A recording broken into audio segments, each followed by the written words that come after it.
안녕하세요. 육아 꿀팁 저장소입니다. 대표적인 발달 지연 증상에 대해 정리를 해두었으며 끝까지 시청하셔서 아이 발달에 대해 많은 정보 얻어가시길 추천드립니다.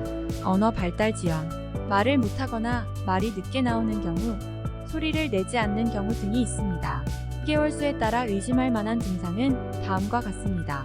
6개월 이후 일부 제스처나 동작을 사용하고 옹알이를 하며 의사소통을 시도하기 시작합니다. 12개월 이후 간단한 단어나 소리를 따라하는 시기입니다.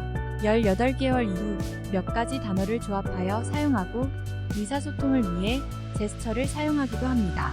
24개월 이후 여러 단어나 짧은 문장을 사용하여 의사소통을 시도합니다. 사회성 발달 지연, 사람들과 교감하지 않거나 눈을 마주치지 않거나 친밀한 사람에게 향하는 행동을 보이지 않는 경우 등이 있습니다. 6개월 수에 따라 의심할 만한 증상은 다음과 같습니다. 6개월 이후 다른 사람의 눈동자를 따라보고 일부 제스처나 동작을 따라합니다. 12개월 이후 사람들에게 웃으며 반응하고 다른 사람의 표정을 읽으려고 노력합니다. 18개월 이후 다른 아이들과 함께 놀려고 시도하고 성인의 눈을 피하지 않습니다. 24개월 이후 다른 아이들과 대화하며 감정을 공유하려고 시도합니다. 지적 발달 지연, 지능이 낮은 것처럼 보이거나 지능이 발달하지 않는 경우 등이 있습니다. 6개월 수에 따라 의심할 만한 증상은 다음과 같습니다. 6개월 이후 눈을 따라 움직이는 물체를 보고 따라할 수 있습니다. 12개월 이후 물건을 가지고 놀고 물건을 끌어당기고 물건을 잡고 떨어뜨릴 수 있습니다. 18개월 이후 간단한 퍼즐을 맞출 수 있고 블록을 쌓거나 종이를 찢을 수 있습니다.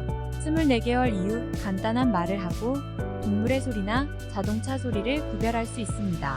운동 발달 지연, 걸음걸이가 늦거나 자세를 잘 못 잡는 경우 등이 있습니다. 6개월 수에 따라 의심할 만한 증상은 다음과 같습니다.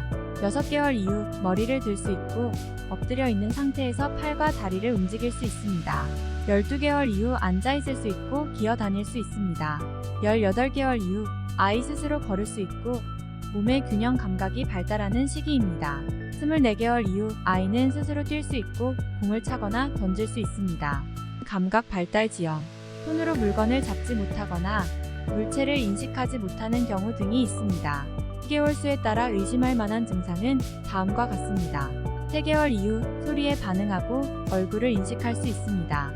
6개월 이후 손가락을 움직이며 손가락을 사용하여 물체를 잡을 수 있습니다. 12개월 이후 물체를 보고 따라하며 소리를 내면 따라하거나 반응을 합니다. 24개월 이후 물체를 보고 이름을 부를 수 있고 동작에 맞춰 춤을 출 수 있습니다. 인지 발달 지연, 문제를 해결하지 못하거나 기억력이 부족한 경우 등이 있습니다. 3개월 이후 주변에 일어나는 일들에 대해 관심을 가지는 시기입니다. 6개월 이후 다른 사람의 표정을 인식하고 의사소통을 위해 소리를 내며 시선을 끌기도 합니다. 12개월 이후 간단한 지시사항에 따라 움직이며 물체를 손으로 가리키기도 합니다.